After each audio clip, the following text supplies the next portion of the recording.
Ronald Reagan, the actor, becomes governor of California. Elvis Presley marries Priscilla Beaulieu in Las Vegas, and the Silver Bridge over the Ohio River, Point Pleasant, West Virginia, collapses. The year is 1967, and this Dodge Dart could be had at your local Dodge dealer. But before getting into all of it, I'm Jay. Welcome to What It's Like, the automotive channel that covers all of the lost and forgotten cars that just seem to get in the fray, that you want to know more information about, but nobody has the information on it. We cover those cars. Plus, we post between 4 and 5 episodes each week, with engine episodes generally on Wednesdays. And I'm not yapping, I'm just telling you what we're about. It's almost like reading the summary of a book. If you dig orphan cars, subscribe and hit the bell icon next to it to never miss a video. A couple of announcements real quick. I'm back, baby. I had a really bad allergy and I have no idea what it was. But aside from a little cough here and there, I'm good. I just want to say thank you to anybody that sent a prayer to the man upstairs for me. Thank you so much for looking out for me. All right, car shows. Hudson is having their international meet in Erie, Pennsylvania from the 23rd through the 27th. From Tuesday through Saturday of this week, I will be up there the 24th, which is Wednesday. Auburn, Cord, and Duesenberg is having a shindig in Auburn, Indiana from August 29th through the 31st. I believe the show is Saturday the 31st. And this one is coming up fast, the Old Car Festival in the Greenfield Village. I'll be up there September 7th, which is Saturday the 7th. It is the 7th through the 8th. If you've never been to the Greenfield Village for the Old Car Festival, it is a must go to. It is an experience. And I'll be there all day Saturday. So if you run into me at any of these events, be sure to say hi.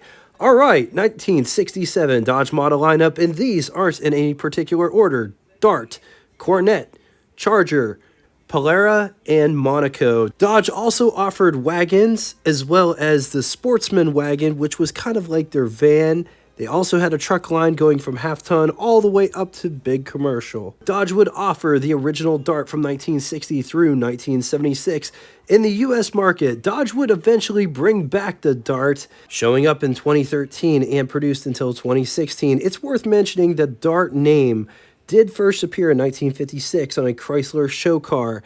The 1967 Dodge Dart line was broken down into the 270, GT, and GTS series. The GT could be had as a hardtop or a convertible.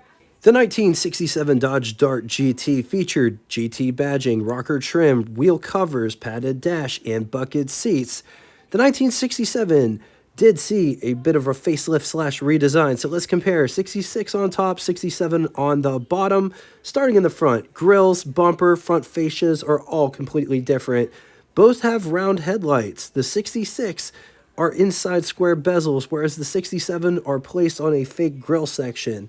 Turn signals have been moved from the bottom of the bumper section to the grille section on the 67. The 66 has a more pronounced center line than the 67 does. Both have fender markers done completely different. Windshields are also different, moving to the side profile. It's hard to see with this image, but the 66, above the belt line, the sheet metal is pressed in, and below the belt line, it's more pronounced. Whereas, and this is where it's hard to see, really, the 67, it's the opposite. Above the belt line is more pronounced, and below the belt line, it's pressed in. Both have rocker molding. It's worth pointing out that the 66 image has been flipped. Moving to the rear, gas filler is on the same side, but I will point out that the 67 is slightly higher. The rears of both of these cars are totally different. The 66 has small, tiny fins. Bumpers, brake lights are all different. Jumping inside to take a closer look at the dash and interior situation, the layout is very similar with a few small changes. The gauge faces are different. Key is in a different placement, as well as a couple other buttons and switches have been moved. Which do you like better? Let's talk specs. 195.4 inches long, 69.7 inches wide. It rides a wheelbase of 111 inches. It weighs 2,850 pounds. Price, $2,730, which is equivalent to you spending $25,679.57 in the year 2024. Total 1967 Dodge was 465,732 units, of which 154,500 were darts. Moving on to engines, which there were a bunch of different engines that you could choose from. It's also worth pointing out that bore and stroke sizes may be rounded. 170 cubic inch displacement, slant 6, 2.8 liters. It's good for 101 horsepower at 4,400 RPM, 155 pound-feet or 210 newton meters at 2,200 RPM, with a bore of 3.4 inches and a stroke of 3.1 inches. Compression is 8.5 to 1 for main bearings. When backed with a 3-speed manual transmission, 0 to 60 could be had in 17 seconds, which is half the time it takes for a Volkswagen Beetle to do the same thing. Theoretical top speed of 92 miles per hour while achieving an average of anywhere between 17.8 to 20 miles to the gallon. Up next, 225 cubic inch displacement, slant 6, 3.7 liters. It's good for 145 horsepower, 4,000 RPM. 215 pound-feet or 292 newton meters around 2,000 RPM, with a bore of 3.4 inches and a stroke of 4.1 inches. Compression is 8.4 to 1 for main bearings. When backed with a 3-speed manual transmission, 0 to 60 could be had in 11.2 seconds with a theoretical top speed of 95 miles per hour while achieving an average 15 to 20 miles to the gallon. Moving on to the first V8 option, 273 cubic inch displacement overhead valve V8, 4.5 liters. It's good for anywhere between 180 to 235 horsepower at 5,200 RPM, up to 280 pound-feet or 380 newton meters at 3,500 RPM, with a bore of 3.6 inches and a stroke of 3.3 inches. Compression is 10.5 to 1. 5 main bearings. When backed with a 4-speed manual, 0 to 60 could be had 7.9 seconds with a theoretical top speed of 126 miles per hour while achieving an average around 15 to 17 miles to the gallon. Moving on to the biggest and baddest engine on offer, the 383 cubic inch displacement overhead valve V8, 6.3 liters. It was good for anywhere between 270 to 325 horsepower at 4,400 RPM, up to 400 pound-feet or 542 newton meters at 2,400 RPM, which would push this car really, really nicely. This car would be a really good car to look for. Anyway, bore of 4.3 inches, stroke of 3.4 inches, compression is 9.2 to 1 with 5 main bearings. 0 to 60 with a 4-speed manual transmission, 6.5 seconds. Theoretical top speed of 135 miles per hour. I think that number is a bit conservative. Average 11.5 to 14 miles to the gallon. 3 transmissions on offer, 3-speed manual, 4-speed manual, 3-speed automatic torque flight. This absolutely different 1967 Dodge Dart GT is currently for sale at Classic Auto Mall, Morgantown, Pennsylvania, where they have this car and 900 other cars currently for sale. 4 hours of operation, directions to get the full scoop on this very car. Be sure to click the link below after the show. Let's talk styling. Starting over here. Now notice this part right here is just painted. There's metal bits, but the black part is painted, and then it curves. Notice how that curves in, and it's still painted until the edge of the turn signal indicator. So notice how the turn signal indicator curves as well.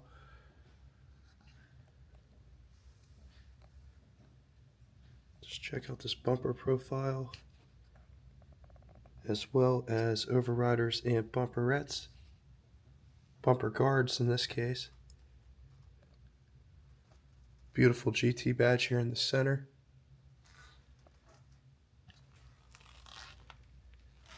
Just look at this hood profile.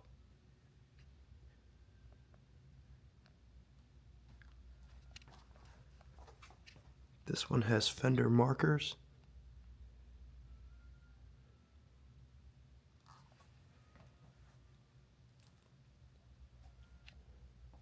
The hood is very smooth. There isn't a center line. It also bevels down at the edge. This one has hood pins. Also, look at how this protrudes outward.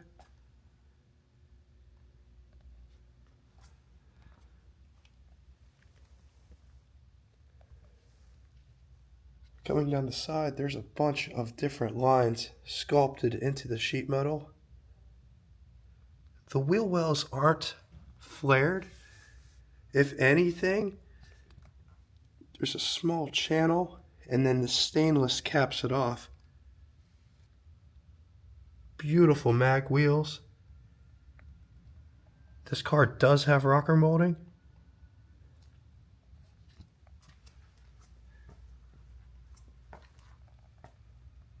GT badge, dark GT.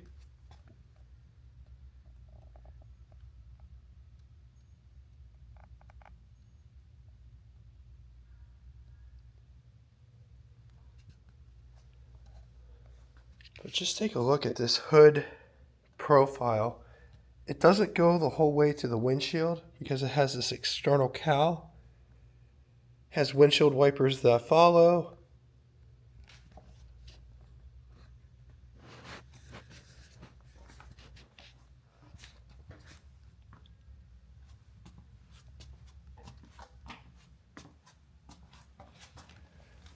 Gas filler cap is on the driver's side.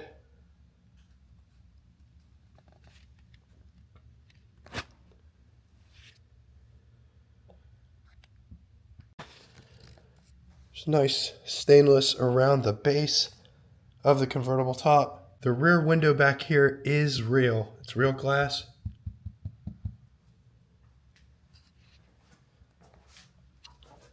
Lid bevels down just like the hood in the front.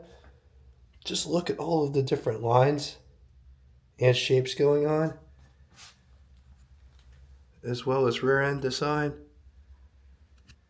Notice the key to the trunk is right here instead of up here. Backup lights, dual exhaust.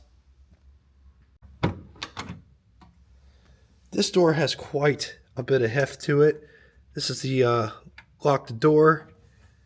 This is painted metal on top with more of a vinyl below.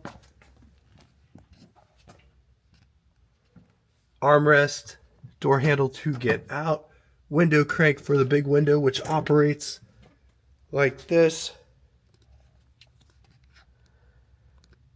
Notice there isn't any trim, but there is this piece here to meet up with this other window, which also goes up.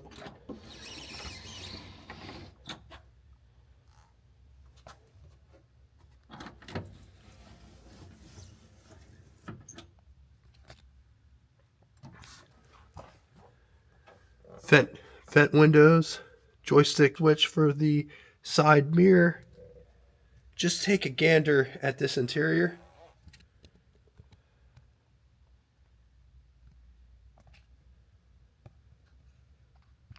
Coming down inside the pedal box, high beam switch, brake pedal, gas pedal, handbrake.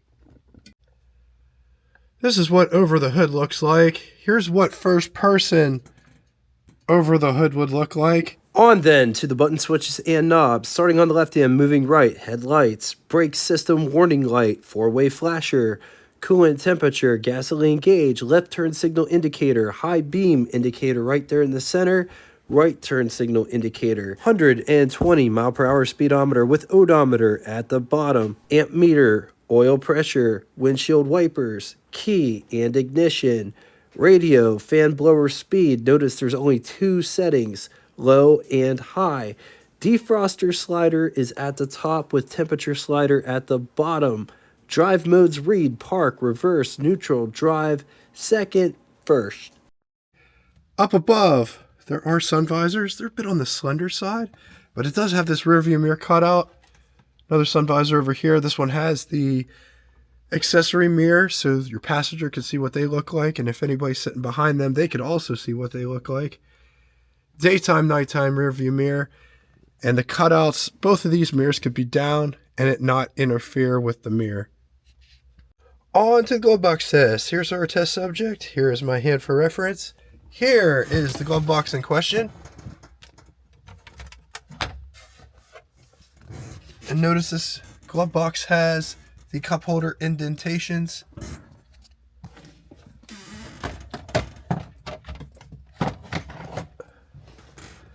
Look, it fits in the hole. Does it shut? It kind of shuts. Yeah, so almost, but not quite.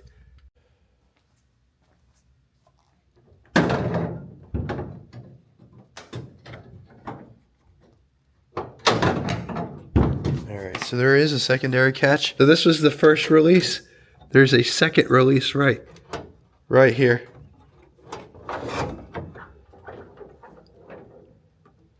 It's a very light hood, all things considered.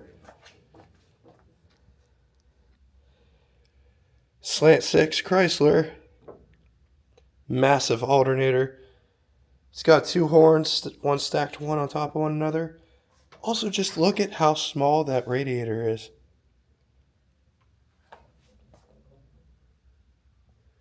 Dual master cylinder in the back, non-power assisted.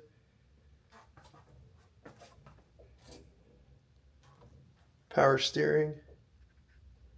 On the positive side, these are still affordable. Many different engines to choose from: 170, 225, 273. Sources conflicted about the 318, but I left it off of here. And the 383. Said to be nice on the road. It has bucket seats with the GT. Against it, be sure to look over these well because they are unit body constructed and water likes to collect in lots of places and just rot them from the inside out.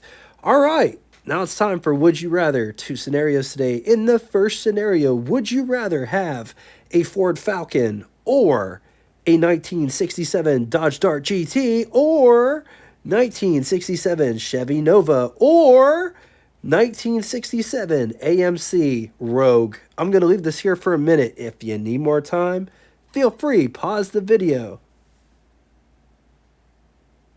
On to the second scenario, and this one is a bit different than what we generally do, but which one of these would you rather have?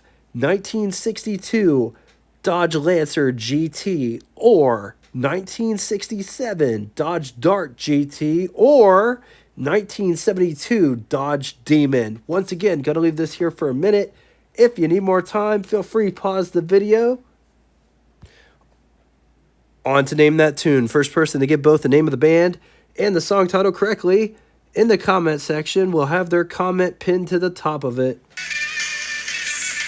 Thank you all so much for coming out and watching this. If you'd like to get in touch with me, shoot me a comment in the comment section below. We have a Facebook group that correlates with this YouTube channel, gives you the opportunity to share your rides, stories, experiences. Anything car related is shareable on there.